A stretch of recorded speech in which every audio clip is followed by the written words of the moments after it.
Here at 6, an investigation is underway after an 11-month-old ingested fentanyl. The baby did survive, and now her father is facing charges. Channel 3 Hartford Bureau Chief A. Galel breaks down what happened and the change that community activists now want to see. The baby was revived at the hospital with Narcan, and this comes as the opioid crisis in America is showing no signs of slowing down. Some frightening moments inside of a Hartford apartment on Tuesday. A father falls asleep with his 11-month-old close by, and the baby ingests fentanyl. According to police, 46-year-old Angel Luis Gonzalez had Percocet laced with fentanyl in a bag inside of his pocket. His 11-month-old girl ingested it and then became unresponsive.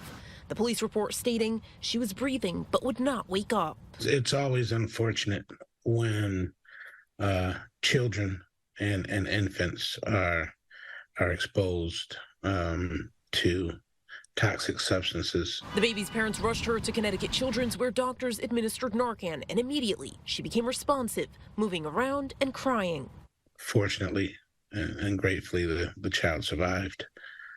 And all the more reason why we know naloxone and Narcan should be in homes, period, across the board. Mark Jenkins is the executive director of the Connecticut Harm Reduction Alliance. He says Narcan should be more easily accessible in public and private settings. It's not promoting use, it's acknowledging that things happen, that accidents happen, and we need to make sure that parents, like everyone else, has access to this medication. This comes as fentanyl is causing more young children to die. According to a report from the Office of the Child Advocate, 8 children ranging from 4 weeks old to 27 months old died from fentanyl intoxication between January 2019 and August 2022.